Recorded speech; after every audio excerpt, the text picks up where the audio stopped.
Hello everyone, and a very good morning or afternoon depending on where you're joining us from today. Thank you very much for coming along to this webinar to discuss how you can transform blended learning at your institution. We should be taking about 45 minutes of your time today, including an opportunity for a designated question and answer session at the end. If you are familiar with the GoToMeeting software that we are using, you might know that there's a questions option as part of the panel on the right-hand side of your screen near the bottom. If you would like to ask questions as and when they occur to you, please feel free to type them up and send them over via the panel there, and we're quite happy to take those as we're going through. We'll also be making a recording of the webinar available as well, so if you wish to view it again or share it with your colleagues, that will be an option for you. This will be available early next week. At the moment you're all on mute because the feedback can sometimes affect the quality of the sound, so if you do have any questions or issues you would like to raise, please do so in the questions panel on the right-hand side of the screen. So firstly, just a couple of introductions. That's me, Sarah Vaughan, on the left-hand side. I'm the events manager for Akershus, and we're the organisation that puts together the online courses. A large part of my role is looking after our marketing events, such as product launches and webinars. I'll let Jackie and then Leah and Professor Anthony introduce themselves now. Hi everybody, I'm Jackie Downs and I'm the Senior Editor for Author and Editorial Training at Akershus, and I was the Senior Editor for the Blended Learning Programme. Hi everyone, my name's Leah Holroyd. I'm an educational designer at the University of Canberra, and I was author of one of the courses in the Blended Learning Programme. Hi everyone, I'm Anthony Giannoumis. I'm an assistant professor of universal design at the Department of Computer Science at Oslo and Akershus University College of Applied Sciences here in Norway. And I've been involved in Akershus as part of a case study in the blended learning program, and I'm also implementing a blended learning course here at my university. So just a quick look at the agenda before we get started. First, I will provide a very brief introduction and background to Akershus, and I will also be playing a 5-minute video clip in which we will hear from the lead advisor of the program. Then Jackie will be providing you with a program overview of blended learning and also a live demonstration. Following this, Leah will be presenting on approaches to blended learning. And then finally, Professor Anthony Giannoumis will be speaking about how the blended learning program will be implemented at his institution. We will then wrap up with a question and answer session. As I mentioned in the beginning, please do feel free to type up your questions in the panel on the right-hand side as the webinar progresses. So just a little bit about Akershus here. We were founded in 2005 as a spin-out originally from Imperial College London. Our two founders created the company in response to what they felt was a lack of timely support for researchers. One of our founders was doing a PhD at the time while working full-time, and he came across issues that he wanted and needed to be advised on. And it would either be that there would be a face-to-face course in 3 months' time, or that there was inadequate material online that didn't quite fit what he needed. So he saw this as an opportunity to work with universities to create supported materials for researchers, particularly PhD students and postdocs like himself, that gave just-in-time support for all those issues. And that's where we started, in this sort of research arena within higher education. And in the 10 years since, we have expanded to studying programs, courses for students, and teaching and leadership programs for staff, of which this is one of. We were acquired by Oxford University Press in May of last year. Oxford University Press are actually a division of Oxford University, so we're still within the not-for-profit organisation in a higher education context and still very much focused on creating high-quality learning materials. To date, in the decade since we have been formed, we have created over 92 online courses across 19 different programs, and we currently have 7 in development. We're an increasingly globally focused organisation and have worked with over 260 universities across 30 different countries worldwide today. This is just a map to show you what countries we have been involved with in the development of our courses. So now we're going to hear from the program's lead advisor, Professor Mark Brown. He will spend 5 minutes talking about his involvement in the program and why it is such a timely piece of publishing.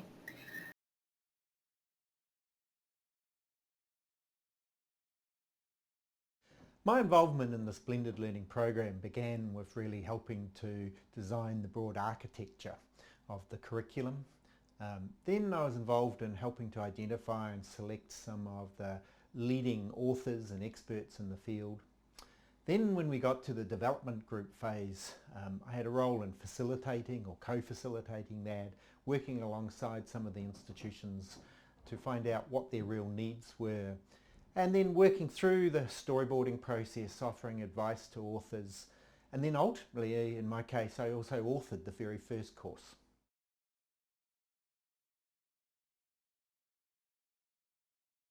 I believe that this is a very important and timely program in blended learning.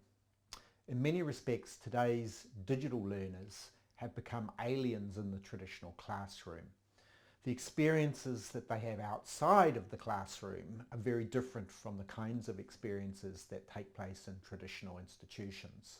And so we need to close this gap, and we need to provide institutions with the means with which they can provide a much more enriching and challenging experience for these kinds of learners. There is a danger, and in many respects it could be argued that blended learning is now the new normal, but there is a danger that many people are just simply going to take what they've done in the past in a traditional way and graft that onto these new technologies that are available, but without any real transformational advantage. And if that's the outcome, then I think we've lost a great opportunity through blended learning. Blended learning has really challenged our thinking about learning design. Compared to even a decade ago, the complexity involved in designing a course is just so much more sophisticated, and there are so many more choices that teachers have to make. So this program in blended learning is designed to help scaffold those choices, to help people be more reflective and more mindful in the decisions they make about their course design.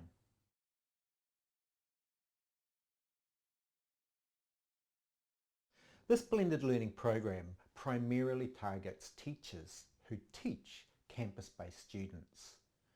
It really aims to address the increasingly complex pedagogical landscape with the range of new technologies available to teachers and a whole raft of new models of teaching and learning. The program also really grapples with the challenge that many institutions throughout the world are facing in terms of truly engaging today's 21st century learners.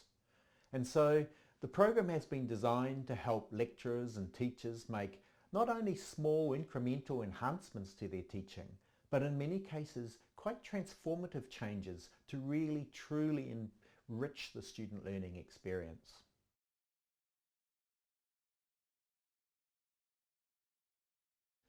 Participants in this program are going to learn by themselves, experiencing an online and blended learning experience.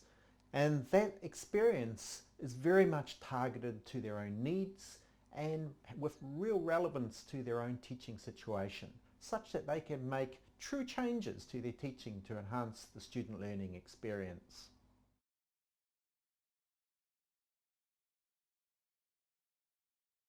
There are many valuable features of this program, but one thing that stands out for me is the opportunity for course participants to really engage and learn from some of the leading experts in the field.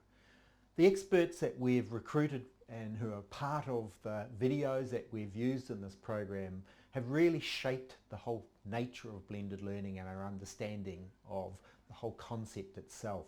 Another standout feature for me of the blended learning program is the way that it uses a range of interactive activities and exercises that really demonstrate, model and engage the participants in ways that they may not have experienced previously. Indeed, give them ideas for the way they themselves can use these in their own teaching. The blended learning program involves videos, short quizzes, case studies, a whole range of activities, including then a very powerful technique with a portfolio reflection, where people can think about the implications of the course for their own practice and then come back to that and act on it further down the track. A real strength of the blended learning program is the flexibility that it provides. It really operates at two levels in many respects. The flexibility for institutions to be able to customize the program, the content, to really make it suitable for their own needs, to bring it in alongside of some of the other activities that they already do in supporting blended learning. On the more participant level, the course gives the flexibility to learn just in time, just enough, just when it's appropriate.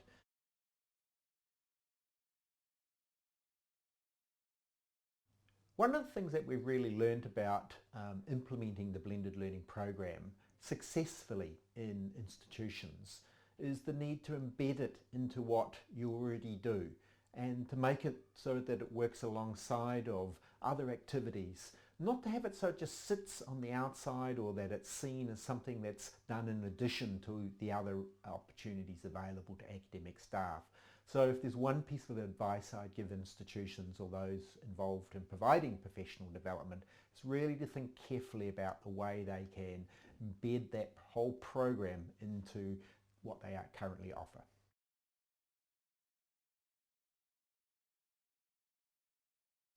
In short, what individuals are going to gain from this program is a better understanding of blended learning. But deeper than that, they're going to have a much richer understanding and knowledge of how to apply the affordances of new digital technologies in what is now an increasingly complex process of learning design in today's digital world. And of course, really the ultimate benefit is not only will the teachers have more satisfaction from their ability to really harness the affordances of these technologies, but ultimately lead to better outcomes and better experiences for today's students. And now I'll be handing over to Jackie, who will be able to talk to you a little bit about the course overview. Hi everybody, thank you for listening. I'm Jackie Downs, I'm the Senior Editor for Author and Editorial Training, and I was the Programme Manager for the Blended Learning Programme, so I'm just going to talk you through some of the key points for it. So just as you can see here, when we created the Blended Learning Programme, what we tried to do is bring together a group of leading experts and universities who will be able to share their best practice in blended learning. There's a focus on the use of technology in it as well, and the idea is that we want to bridge that gap that's between strategy and delivery by getting lecturers to be able to translate the theory, the principles, the aims of blended learning into a more effective teaching and learning practice. So the Blended Learning Programme, as you can see here, it's aimed to give lecturers and faculty who are considering that blended learning approach in their teaching, those who want to improve their skills and have an understanding of how to combine face-to-face with online teaching and assessment. There are 7 courses in the whole programme, and each course has between 2 and 4 modules, and it builds on the previous course. So it is designed to be taken in order, but participants are able to choose the order really that they want to take based on their own experience and their requirements. And it's developed with our partners from the UK, from Germany, Oslo, the Republic of Ireland, Canada, Kuwait and Australia. So we've got 7 courses here. I won't read through all the titles for you, but these are the names of the 7 courses. And in total, the whole programme is about 12.5 hours, which seems like a lot, but it's actually not designed to be taken consecutively with no break in between. And in fact, most of the courses, because they'd be suitable for a different kind of audience, they're more designed to be taken over a longer period of time. So whilst the same people might take the second course, Approaches to Blended Learning, because it's full of case studies that will be valuable to anybody, the other courses might be more suitable for people at different stages in their career. So the first course, Why Blend, would be a bit more suitable for those who are either just beginning or who just want to refresh their memories of the different theories and practices around blended learning. The third course, Innovating with Blended Learning, is really suitable for people taking those first steps. And then there's a progression through with people who want to develop and implement a whole course approach to blended learning, and they could then take course 4. Those who are interested in looking at either redesigning assessment for blended learning or evaluating and refining their blended courses can take courses 5 and 6. And then that final course is really for people who are looking to roll out blended learning across a whole department or faculty or institution. So depending on the stage of your career or depending what your requirements are, you can mix and match the courses accordingly. So some key features of the Blended Learning Programme. We've got a lot of practical tips and activities, so we've got checklists, video scripts, video material, plus a lot of activities that help model different approaches and engage participants in the blended learning. There's case studies. The focus of course 2 is entirely case study approaches, but then there are other incidences of using case studies throughout as well. And then there's an awful lot of video interviews with experts talking about their own understanding of blended learning approaches and giving tips and advice on different strategies that they've used. Great, so what I'm going to do now is I'm going to take you through some of the different screens for the blended learning programme, and just a couple of general points first of all. There are, as I said earlier, just a lot of opportunities for active engagement in the form of note making, text entry, reflections, close activities, classifications, lots of things that in doing these activities will bring about practical tips for the user so that they can actually create materials as well.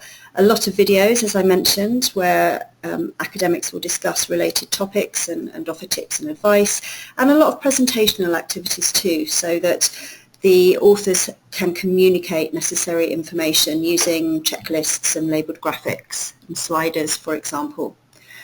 So this first screen that I'm going to show is from the first course, Why Blend? And it features a lot of our typical Epigeum elements. So for example, up here we've got the time that just estimates how long it might take somebody to get through the course. And we've also got here on the right hand side a couple of pods. These are useful advice pods in this instance, but if I go down a bit further, you can see we also have a video pod. This is where academics are talking about different aspects of blended learning, what it means to them. And we've also got a portfolio activity, and there's a lot of hours, over 26 hours worth actually, of extra activities. And the user doesn't have to do these activities, but they are a really interesting way for them to develop what they've learned from the main screen and build up a portfolio of material. So if I take you now just to the main screen, you can also see we've got our key takeaways. So these are the elements that somebody should really come away with when they've completed the screen. We have those on every screen.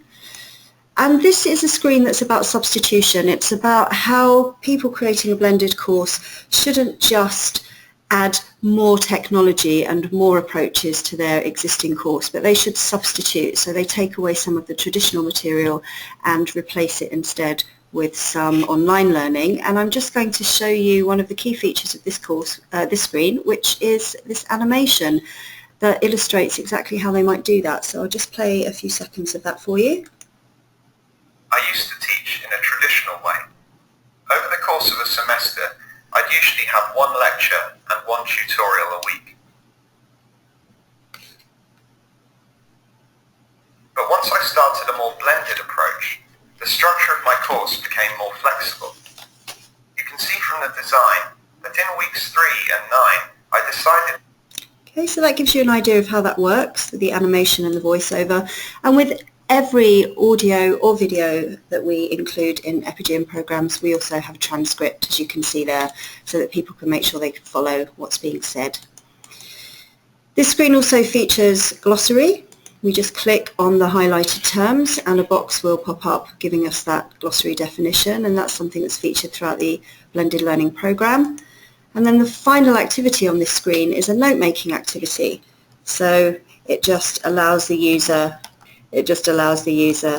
to type something in, and they can also get feedback from this as well, as you can see. And they can just move through the questions, view a summary, select what they've typed and print it out as well. If I just move on to the next screen here, this is from course 4, developing and implementing a whole course approach to blended learning. And one of the interesting things about this screen, apart from some of the different pods that it has down the right hand side with some useful links in, it also includes the only animation, the only cartoon comic strip that we've got in the blended learning program. And we can just scroll through, and it's just a way of allowing users to get information about in this case, particular frameworks that they might use. They've been introduced to them above in this scenario activity with images, where we just click through and get more information about each of the frameworks, and then that comic strip allows them to see how it might be used and put into practice. So again, another interesting screen that will offer some good practical tips. Now this is from the assessment course, course 5, Redesigning Assessment for Blended Learning. And again, we've got different pods here. We've got Your Context pod. And in their typical state, they can just include information that requests that users find out things according to their own context. So in this case, it might be how assessments is developed and delivered for blended courses in an institution. But they can also be customised so that institutions can include very institution-specific material. And there's also a download doc here. If you click on this link, you get more material. And then there's useful links as well. So there's, again, some helpful pod information on the right-hand side of this screen. What's lovely about this screen as well, we've got the glossary so that users can have specific definitions to key terms on this particular screen.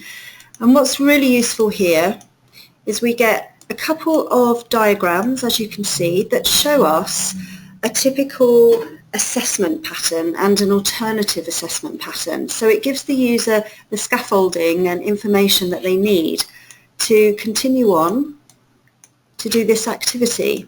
And this is one of our bespoke activities. It was created and designed by our development team, and it allows the user to click on each point, type something in about their assessment, and then they can take that particular number and place it wherever they want to place it. So they would type something again about assessment, whatever they want to type, and move the appropriate circle at the point that they want to move it to on the timeline here. And again, something that's very useful is they can view what they've done and print it out. So they can think very, very carefully when doing this activity about how to create an assessment strategy that they can then use to print out and keep a record of for future use. And then the final screen that I'm going to show you is another screen with lots of practical tips and advice on it, in this instance about surveys. So there are some useful links pods that give the user information about different survey tools that they might use. And there's some different activities, in this instance what we call a flashcard activity. And this is just to give different information to the user. And then probably the most substantial activity on this screen, and the activity that offers yet another opportunity for people to think very carefully about practical ways that they might find out how their courses are being evaluated by students and by other users, is we've got this scenario activity that gives us a scenario based on a survey created by a teacher. It encourages the participant of the blended learning program to really think about the survey and to analyse it, and to type their comments into a box and whatever they feel about this survey, and then they can get some feedback on it, and then they can move forward to the next one, which is a different kind of survey, in this instance an online survey, where they can go through the same process of writing in their text into the box here and getting some feedback. And all of that again is going to provide useful tips so that people who need to evaluate their blended learning program or their blended learning course, they can see how well it's going by using these particular kinds of surveys. So that's the last screen that I'm going to show you, and if I just wrap it up by making just a couple of other general comments, general points for you. All the courses include a practice scenario at the end of them. So that's an opportunity for the participant to do a slightly more developed activity or a couple of activities based on the content of each course. There are also summary screens, which includes all the key points from the course collated onto one document, and it ties everything together in a more general and summative way, and as well as giving ideas of what to do next. And every course except course 2 also has a course quiz, where there are randomised MCQs for participants to take just to check their learning. So thanks for listening. I hope that's given you a good taste of the content and some of the pedagogical features, and we'll look forward to hearing if you've got any questions. Okay. So as I mentioned at the beginning, I'm an educational designer working in the Teaching and Learning unit at the University of Canberra. Previously I worked for Akershus as a member of the editorial team to begin with, and then as a senior learning consultant working with universities on their implementation. And somewhere between having those two jobs, I somehow found time to author one of the courses in the blended learning program. So that's just to let you know that I've worn a few different hats, I guess, over the last few years. In my segment today, I'm going to focus mainly on my perspective as an author in this project. So I'm going to talk you through the approaches to blended learning course and the case studies that are included there. And then towards the end, I'll just say a few words about how we're using the EpiGM courses at the University of Canberra. So my course, as Jackie mentioned, is essentially a collection of case studies. And what I tried to do in writing the course was to gather together a range of different examples to inspire people, to get people thinking about what's possible in terms of blended learning. So this course has some different examples from different countries, different institutions, different subject areas, different disciplines, and these examples show a range of approaches to blended learning. So I'm going to do a quick sort of whiz through the different case studies to give you an idea of what's included. Now, the first two case studies focus more on the process of producing online resources as part of a blended learning approach. So the first one is from the University of Exeter in the UK, and it looks at how you might go about creating video resources to form part of your online materials for a blended course. This example is from radiography, and the motivation in this case for moving to a blended learning approach was that students were expected to understand good patient care and how to interact with patients before they went on a clinical placement. And previously, this had been attempted by giving the students lectures on good communication skills. So Jill Bleicher at the University of Exeter saw an opportunity to give students a more authentic experience of patient interactions. And as Jackie mentioned, the whole blended learning program is designed to be very practical, and that's something that I was very keen to ensure in this particular course. I think it's very frustrating when you read a case study and you think, yeah, that sounds great, but actually I have no idea how to get started, how to go away and do that in my own context. So I've tried to include practical advice from how you decide whether you're going to make your own video resources, whether you can source free resources that are already available, whether you have the budget to outsource the work, and what you need to consider in those different approaches. And as with all the case studies in the program, there are opportunities to reflect. Participants in this course are encouraged every step of the way to think about whether the approach that's being showcased would work in their particular context. And most likely what people will find is that the whole approach might not be quite right for them, but there might be certain elements of the approach that they could use in their particular situation. Or there might be certain elements that would work with a bit of adjustment, taking into account the subject area that you're teaching in, the number of students that you're teaching, the different technologies and tools that are available to you, the policies and procedures at your institution. So all of these case studies are designed to, as I said, get people thinking and then reflecting on whether and how they could adapt some of these ideas for their own practice. The second example of a case study that's on the production of resources is from Dublin City University, where they were looking at biomedical diagnostics, and the case study focuses in particular on immunology. So this was a collaborative process, a collaborative initiative to design an online module around immunology. A bit like the EpiGM courses, in fact. The idea was to make these online modules very interactive, very visually engaging. So they contain animations, videos, audio clips, interactive activities that allow students to self-assess, check their progress. And again, we've tried to include practical advice and information So looking at the roles played by the different team members in developing these resources, looking at the practical side of the production process, and some of the issues that came up or that could come up in a similar scenario when you're collaborating on the production of this type of resource. So the next 4 case studies looked more at the bigger picture, the overall blended approach, what was going on online, what was going on in the face-to-face sessions, how did they work together.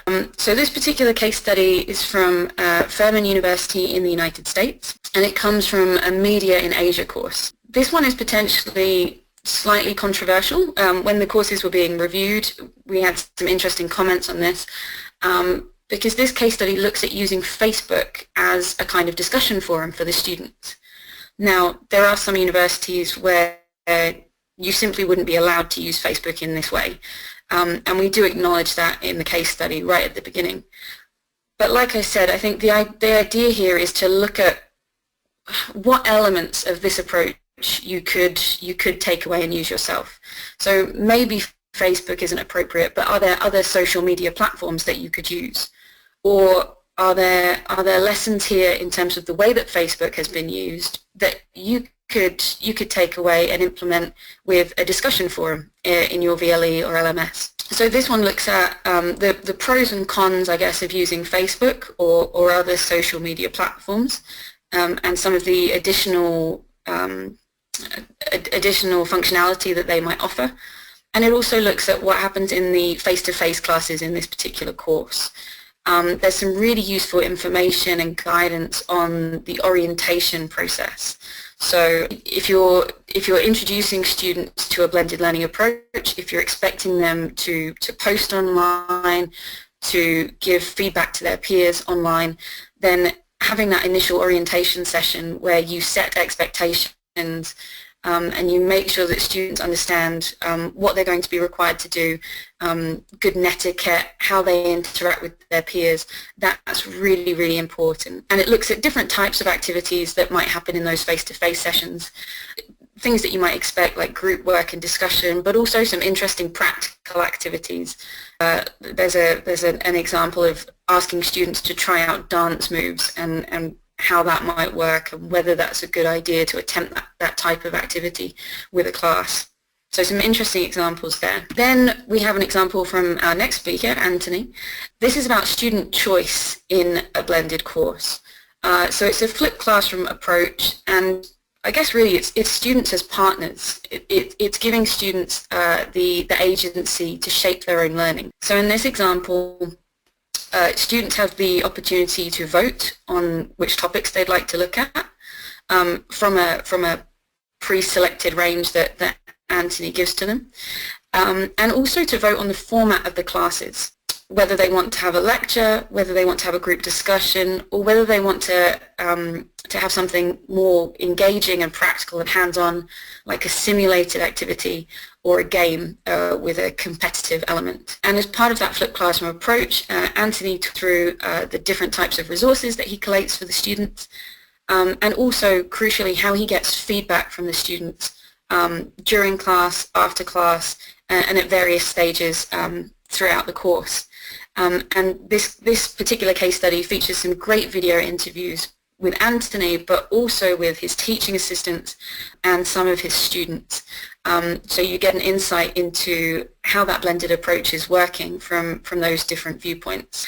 Another flipped classroom example, this time from the discipline of engineering and the University of Queensland in Australia. This was a first-year class with about 1,200 students, and the motivation for moving to a blended approach was mixed. Partly it was about the large size of the student cohort and practical considerations in terms of things like timetabling and facilities on campus, but also that I think there was a motivation in terms of taking a different approach, a different pedagogical approach to try and make sure that students were career ready, were employable when they graduated. There was feedback from industry that students weren't necessarily always graduating with the kinds of transferable skills that they needed to be successful in their work. I think that's a great example of one of the aspects of this that would apply to a whole range of different disciplines. This isn't a unique issue in engineering, certainly in my experience. So again, flipped classroom approach involved the lecturers creating video lectures and online quizzes for the students to work through in their own time. And then what they did was they used the face-to-face class time to organize very hands-on workshops, taking a kind of problem-based learning approach.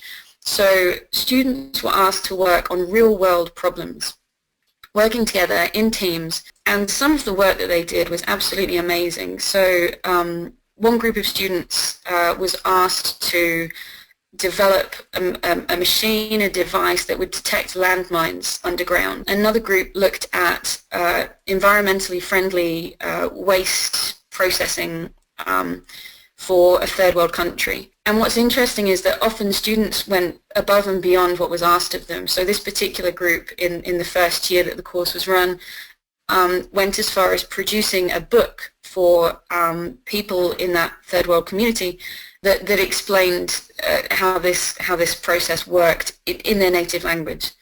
Another example, students were asked to work on flood defences in Australia. There was interaction there between the students on the course and local government, and it was a really great example of authentic work-integrated learning. And again, as with the previous case study, we've included some video interviews there with Carl and Lydia, who were the chief educators in this course, talking about how it worked, some of the issues, things that they'd like to do in future. And finally, the last case study in the course looks at blended learning as a way of facilitating engagement between two quite different cohorts of students. So there's a cohort studying international relations and politics and another cohort studying psychology. And they're also from different universities, Dublin City University and Purchase College in the States. So I think this is an interesting case study because quite often when we think about blended learning, we think of the online activities being individual, self-paced, watching videos, completing quizzes, that type of activity. In this example, the online activities are actually, the online space is where the discussion happens, where the collaboration happens. Students are asked to engage in online discussions every week. The course is focusing on terrorism, so students from different disciplines are sharing their thoughts and their reflections on issues around terrorism. And I pulled out an example here. When students begin the course, they're asked to post an introduction, a personal introduction, which talks a bit about the reasons that they were interested in taking this course. And I think it's fascinating to see the kinds of responses that come out, and it gives you an idea of the potential for sort of cross-fertilization of ideas. So you've got a student in the United States talking about 9/11 and how that influenced them, and you've got a student from DCU talking about Sinn Féin and the IRA. So it's really interesting to see how these different perspectives come together, and that's really only possible in that online space. So this is a great use of blended learning. And again, there are lots of practical tips on how you manage that collaboration between the different institutions, how you monitor the online discussions and set expectations, and how you assess the collaborative work that's done. So the students are asked to collaborate together to produce a wiki, and there's some guidance there on how you might go about assessing that.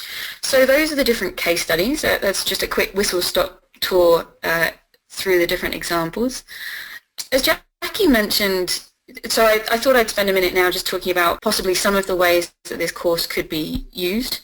As Jackie mentioned, it's up to participants what order they study the courses in. And in fact, it's up to the people implementing this program to decide how they present the courses, whether they stick with the order that Akershus has packaged the courses in, or upload them in a different order within their VLE. And I personally think that this course could serve really well as an introduction to blended learning. And I'm not just saying that because I wrote it.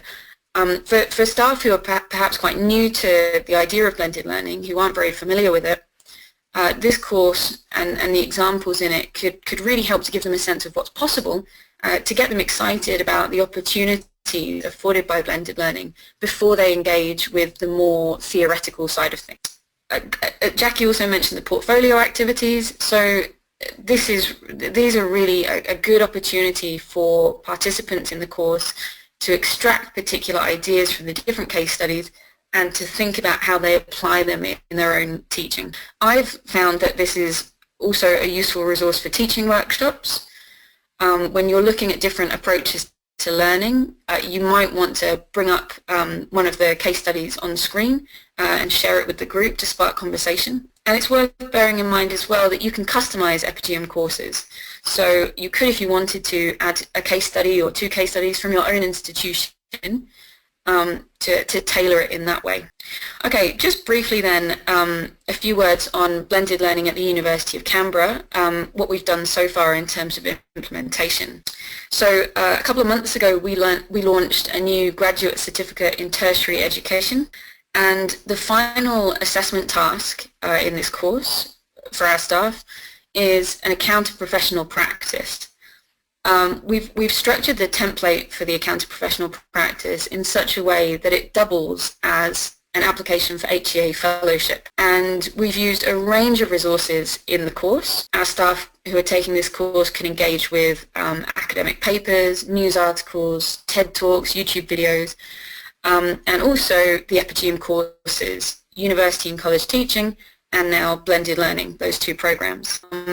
We think those programs might be particularly useful to staff who are newer to teaching, who might want a more scaffolded approach to taking this graduate certificate. And the blended learning courses, blended learning program is particularly useful in terms of one of the focus areas there, which is around flexible learning environments. So we've made use of it there. In terms of how we've used the courses, at the moment we've uploaded them without any customization. I did have a go at customizing the courses, and I'm pleased to say that it was pretty straightforward.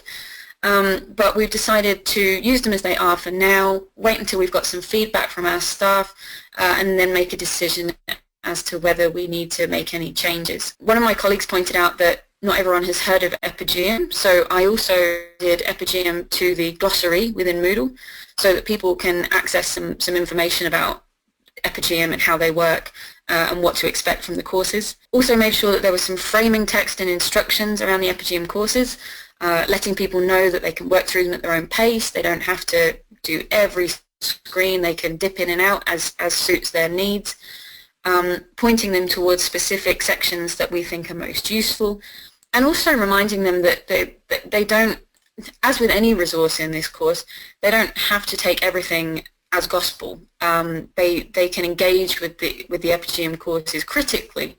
That's perfectly valid as part of their scholarship of teaching and learning. We're also not using the multiple choice quizzes at the moment. Again, that's subject to review. We made that decision because in terms of our graduate certificate, we're most interested in whether people have met the learning outcomes for the course and not in whether they've passed a quiz. So that's just a decision that suits our particular context. As well as embedding the courses in the grad cert, we're also using them in terms of our at-elbow support that we provide to the faculties of the university. So when we have academics approach us who are designing new courses, who have expressed an interest in moving to a blended approach, who are undergoing a review or a reaccreditation, we can point them towards these courses, these blended learning courses. And as I mentioned before, I've already used them in workshops where I meet with a teaching team and pick 1 or 2 case studies which I think are most relevant, and we use that to ignite the discussion to get people thinking about different approaches to teaching. So that's just a quick overview of what we're doing at the University of Canberra. There is now a case study and a blog post available on the EpiGM website if you'd like to know more about the graduate certificate and how the EpiGM courses form part of that. So please do take a look at those if that's useful. And now I'll pass over to Anthony. Thank you so much, and thank you both Jackie and Leah for those presentations. Really, really insightful and really interesting things to hear about. Just to restate, my name is Anthony Giannoumis. I'm an assistant professor of universal design at the Department of Computer Science at the University of Applied Sciences here in Oslo, Norway. I typically teach a web design course in the fall semester, and this year I'm teaching 325 first-year, first semester undergraduate students. So it's quite a big group, but we're able to kind of hopefully integrate some of these blended learning practices in a way that really produces the learning outcomes that we want to see. Previously, I've taught a variety of different courses, both on the master's and the bachelor's level. So I do teach outside of my discipline, but I also teach courses in both the postgraduate and undergraduate levels. I guess my teaching approach is really focused on motivating the students. I always find that my students have the internal motivation to dedicate hours out of their day to playing video games and to socializing, and yet when it comes to studying, it seems like all their enthusiasm has just dried up. So my main I guess pedagogical approach is just to try to help them find that same level of motivation for learning and for, in this case, web design. My role in Epigem has been as a case study, as Leah mentioned, and we've also implemented a whole bunch of different Epigem courses as part of our curriculum. So it's been really valuable in that context as well. Yeah, so the case study really focused on kind of some of these innovative routines that we tried to institutionalize in this course, and they were really aimed at these ideas around active learning and meta learning and of course blended learning. So sorry for all the jargon, but that's kind of where we're sitting at with in terms of our approach to education and our approach to teaching here in Oslo. We're currently in the process of rolling out the Epigem blended learning course at my university, and so I just want to talk a little bit about that.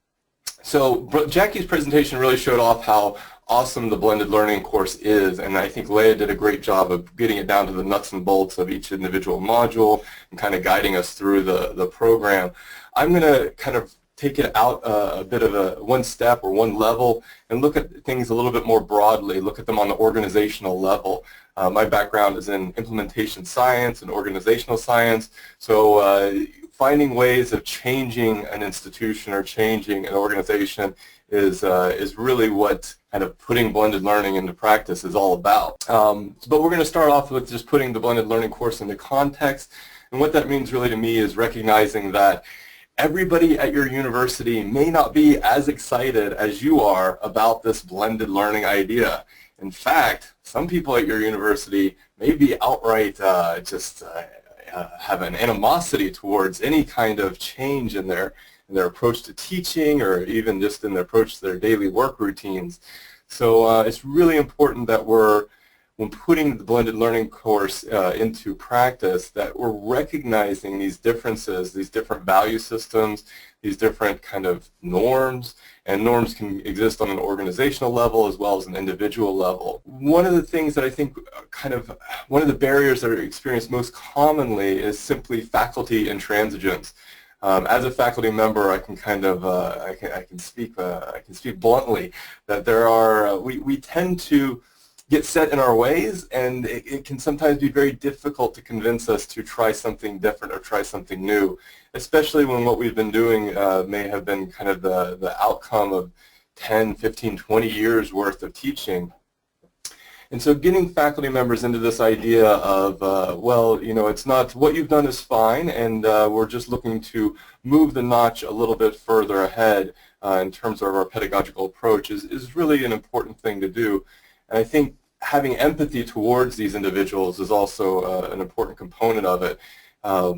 Yeah, so I think dealing with the faculty members and dealing with how the fact that, first of all, faculty members have a lot of autonomy, and then secondly, that you may experience some pushback in the implementation of a blended learning course or the institutionalization of blended learning as kind of an approach to teaching is to be expected. And one of the things that that we've really tried to do is just focus on awareness raising and then also kind of disseminating those practices within our organization really from the bottom up.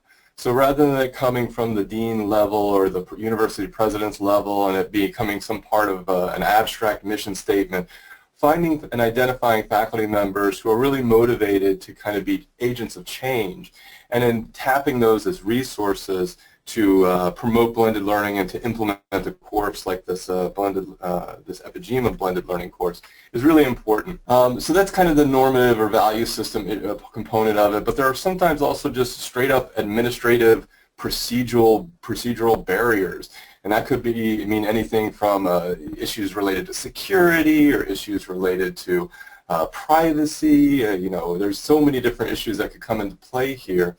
And so it may just simply be that you realize that, oh wait, we can't do this, or we can't do this in the way that we wanted to because our institution, our university has a policy or a practice that prevents us from doing that. And that can be really discouraging. It can be really difficult because, especially if you're being proactive and you're excited about this idea and you're excited about putting blended learning onto the map, and then you realize that, oh, there's just this one thing that's keeping me from actually doing that. It can be, it can be disheartening. So I think a couple of solutions to both of these problems, faculty intransigence, kind of a misalignment of norms or values, and an administrative barrier, so process-oriented things that are just difficult to get around.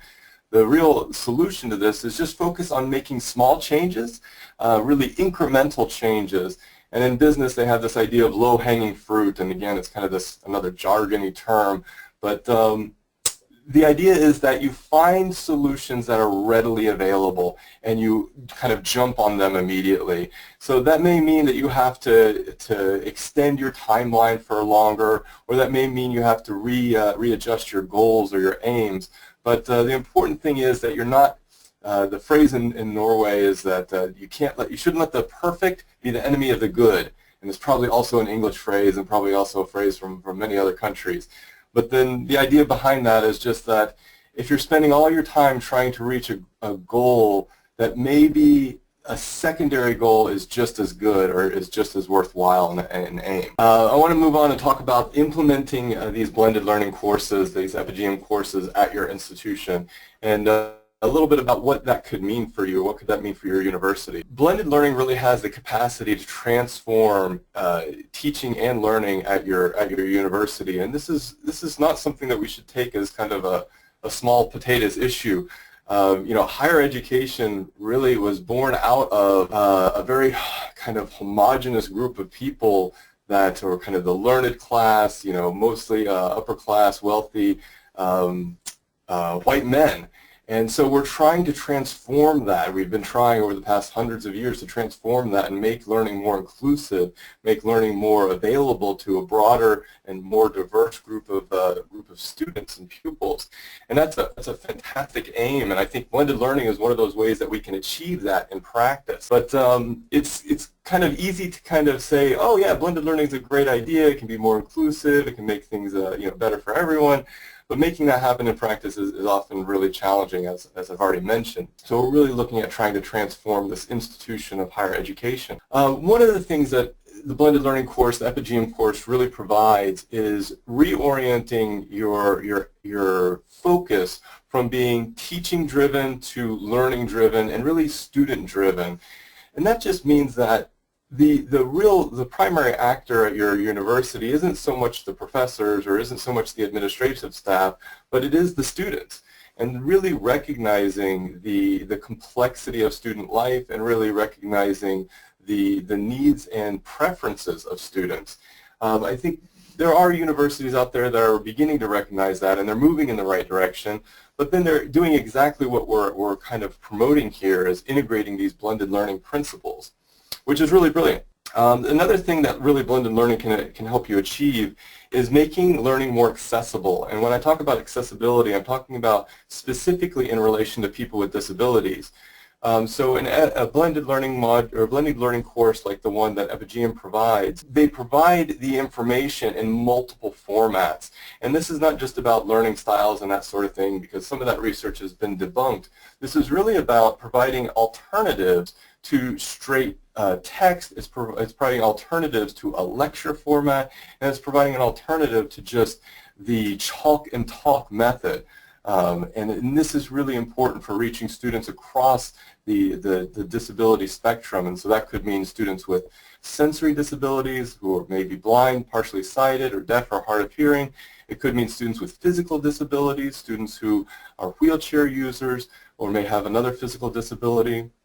Or it could be students with learning disabilities, so they could be students with attention deficit disorder, or students with who've experienced a traumatic brain injury, or even just students who are dyslexic.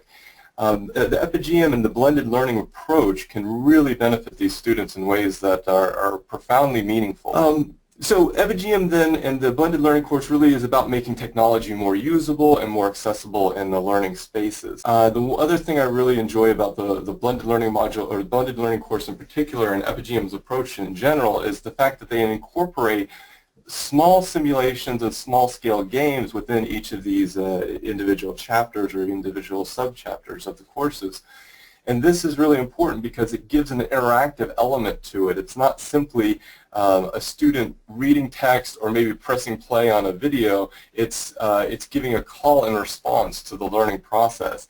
And this is really good form of learning because it enables students to kind of integrate that knowledge more fully in their understanding of the topic. So just some practical things now here at the end. I just want to say that what we're doing here at the University of Applied Sciences is we're taking this blended learning module and we're going to try to incorporate it as part of our rollout in teaching education.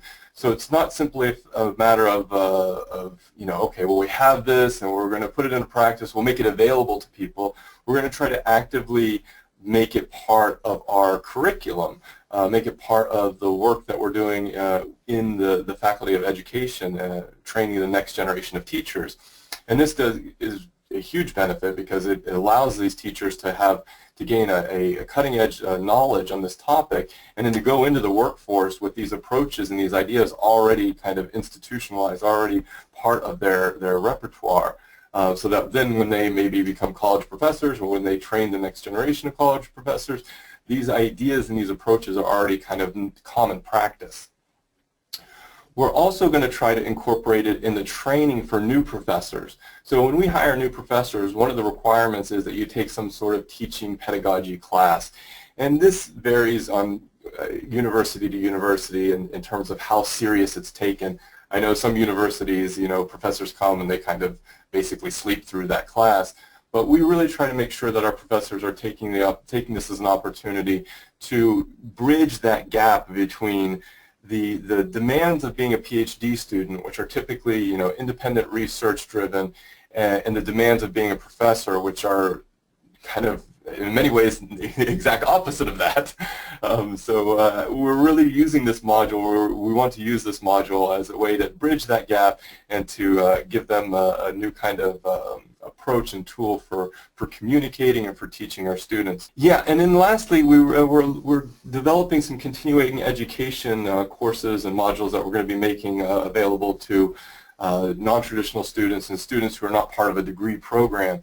And so we definitely want to make it part of that as well, so that if it's a teacher coming back and getting continuing education credits, so if it's someone who is currently a teacher in secondary or primary school and they want to gain these competencies, then they can come to us, take this course, and we'll be using the EpiGM module or the EpiGM course as part of it, and yeah, and making it happen that way.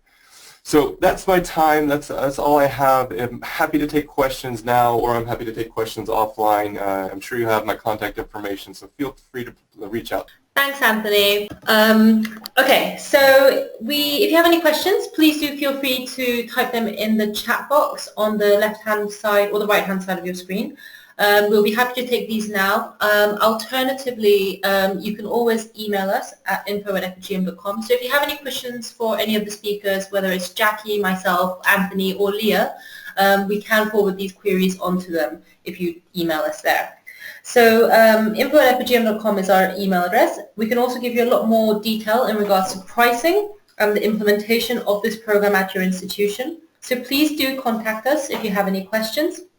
We're also able to provide you with a free trial of blended learning. So if you are interested in accessing the program yourself, you'll be able to do so. We'll also send out a recording of this presentation to you. Thank you very much for attending the webinar today. I hope you have a good rest of the day, and we really look forward to hearing from you. Thank you to all the speakers.